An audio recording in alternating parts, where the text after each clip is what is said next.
Hello everybody. Well, as I said last week, I'm recovering from an operation, so I've not been able to get out and about with the camera because I'm not allowed to lift anything. So what I did, I've put together a video for you from a couple of months ago, actually, of a trip where we went to Samburu and Ostrich, and I've looked at the week, I've chosen my favourite few images, and as usual, put a few extras in for you. Wild bunches, your extra bits are at the end, your bonus content, so keep watching. You're going to love it. Some great pictures in here. All right, let's start with this one, an ostrich. And it's an example of almost, but not quite.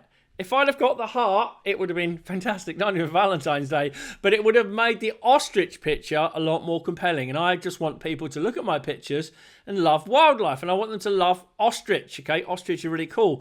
Now, I know the horizon cuts across the back, and somebody, or whoever, says, oh, you can't cross the horizon with the subject. All these meaningless rules in photography from people that actually don't go out and breathe the air. Not much I can do in this situation. But what I did do was shoot it backlit, which mitigated it just a little bit because it makes it nice and atmospheric. Now, I am a perfectionist. I know I'm a perfectionist. Even though I'm a West Ham fan, I am a perfectionist, okay? And I want my pictures always to be the best that I can do. Well, in the situation, this was the best that I can do, but it's not quite there for my professional work and what I want to achieve. So I want to show you that, importantly, because sometimes, you have to accept that you can't always do the perfect thing because the animals have different ideas. Wow, look at this one. It's amazing. So close with the trunk feeding. You can see the herd in the background. It's got a nice low angle. And the trunk, that's my trunk impression, by the way, was right next to the lens there. It was incredible.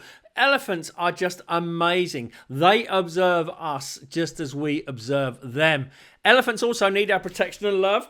Here I've got my Ricky Gervais Ban Trophy Hunting t-shirt from the campaign to ban trophy hunting. Please support them. Links below. It is a great organisation because right now there are morons shooting bull elephants on the Tanzania-Kenya border, and they're doing it because the Tanzanian government has relaxed these restrictions on hunting there. These animals are so precious. It just winds me up so much. So if you can support them, please support them.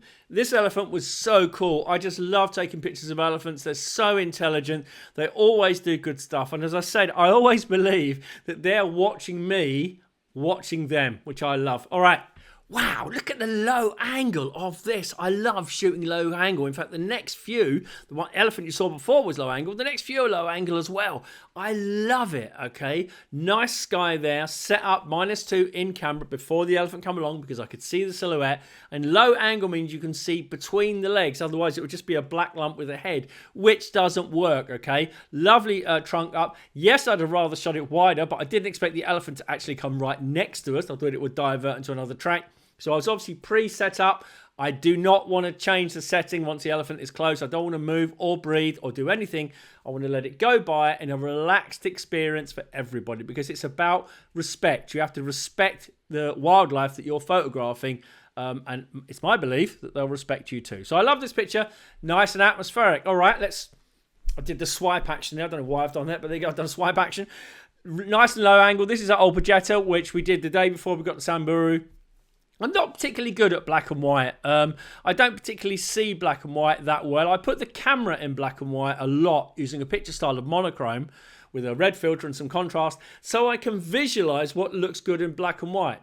I don't throw pictures away. I don't get a color picture and think, I'll just convert to black and white because it doesn't work in color before I throw it away. I don't do that, right? I think that's wrong. I think it doesn't do any justice to your black and white pictures, or I believe you should call them monochrome these days.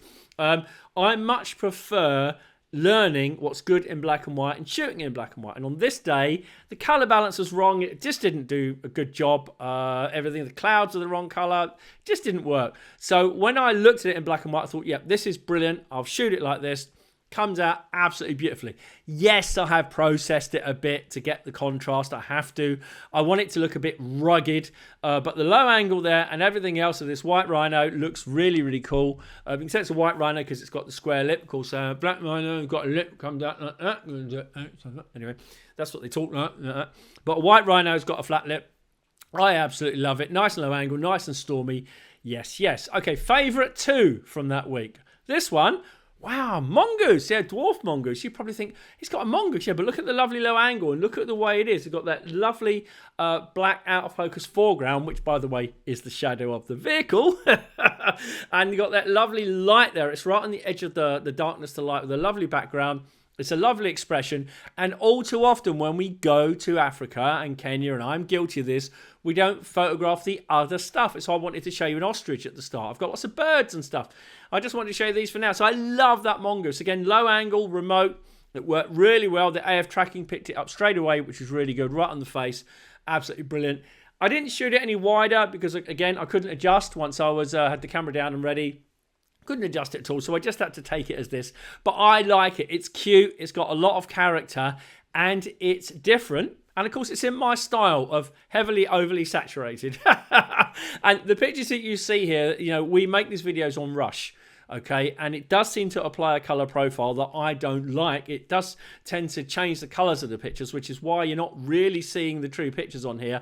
I'm having to modify them so that Rush can display them something like what they're used to. Anyway, my favorite one of the week, I'll do the swish. This one, nice bull elephant. No, it's not got its tusk down to the ground, but not every bull elephant has got the tusk down to the ground. But every bull elephant, as every elephant does, deserves the right to live in peace.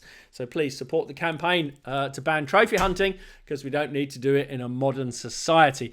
I love this because I love the light, okay? The light had almost gone.